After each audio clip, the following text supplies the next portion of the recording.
KP గారిని మాట్లాడుతున్నారు. పహల్గాంలో జరిగిన ఘటన చాలా బాధాకరమైన ఘటన. అయితే ఇంతవరకు ఉగ్రవాదుల్ని అరెస్ట్ చేయడం అనేది జరగలేదు. వాళ్ళ ఉనికిని కూడా కనిపెట్టలేకపోవడం జరిగింది. అడుగడుగునా భద్రతా సిబ్బంది నెలకొని ఉన్న కశ్మీర్లో ఉగ్రవాదులు చొరబడి ఈ మూకుమ్మడి హత్యాకాండ చేశారు అనే అంశం లోతుగా పరిశీలించాలని రాజ్నాథ్ సింగ్, డిఫెన్స్ మినిస్టర్ రాజ్నాథ్ సింగ్ గారు దీన్ని లోతుగా పరిశోధన చేస్తామని ప్రకటించారు. రాజ్నాథ్ సింగ్ గారికి విజ్ఞప్తి ఏమిటంటే, ఇది అన్ని కోణాల నుంచి మీరు లోతుగా పరిశోధన చేయవలసిన అవసరం ఉంది. ఎందుకంటే మనకి తరచూ వస్తున్న అనుభవాలు మంచివి కావు. ఎందుకంటే ఎన్నికల కన్నా ముందు జరుగుతాయి కొన్ని ఘటనలు.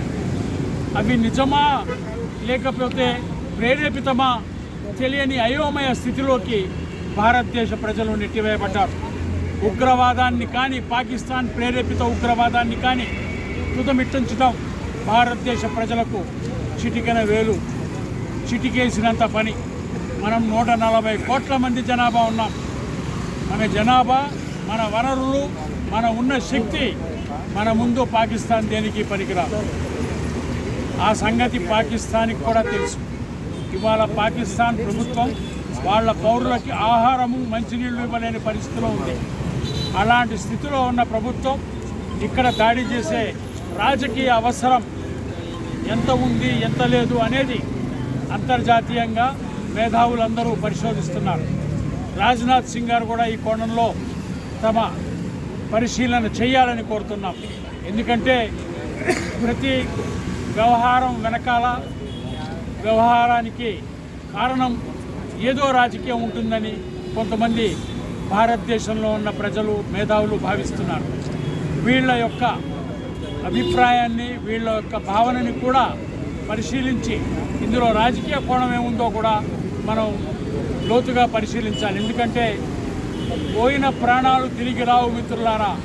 కానీ వీటి పణంగా మనం చెయ్యబోయే కార్యక్రమాల్లో, జరగబోయే వినాశకర వ్యవహారాల్లో మనం కోలుకోలేము. గత 10 ఏళ్లుగా నిరుద్యోగ సమస్య ఆకాశాన్ని అంటి ఉంది ఈ దేశంలో. ఈ స్విగ్గీ, జొమాటో, ఈ ర్యాపిడో ఇట్లాంటి యాప్సే కనుక లేకపోతే ఈ దేశంలో పాకిస్తాన్ లాంటి వ్యవస్థ ఉండేది. ఇలాంటి అన్నీ ఏర్పడటం వల్ల ఈ దేశ ప్రజలు కాస్తో కూస్తో సుఖశాంతులతో ఉన్నారు. యువత తిరుగుతుంది, పనిచేస్తుంది. కాబట్టి దేశ ప్రగతికి, దేశంలో శాంతికి, సౌభ్రాతృత్వానికి, దేశంలో ఉన్న మత సామరస్యానికి విఘాతం కలిగించే విధంగా ఎలాంటి చర్యలు ఎవరు చేపట్టినా దేశ ప్రజలందరూ ముక్తకంఠంతో తిరస్కరించాలని, ఈ దేశాన్ని కాపాడుకోవాలని, దేశ సమగ్రతని కాపాడుకోవాలని, దేశం మీదికి, ఈ దేశ ప్రజల మీదికి ఏ దేశం వాడు దాడి చేసినా తిప్పికొట్టగల సామర్థ్యం భారతదేశానికి ఉంది. భారతదేశానికి ఉన్న ఏకైక బలం మన జనాభా. మన జనాభా ముందు ఎవడు నిలబడజాలడు. కాబట్టి మనం ఎవరిలో ధైర్యాన్ని కోల్పోవాల్సిన అవసరం లేదు. కాకపోతే తప్పుడు విధానాలకి, తప్పుడు ప్రచారాలకి మనం బలి కాకూడదని చెప్పి కోరుకుంటూ పరిశోధన చేసే రాజ్నాథ్ సింగ్ గారిని సమగ్రంగా చేయమని కోరుకుంటాం.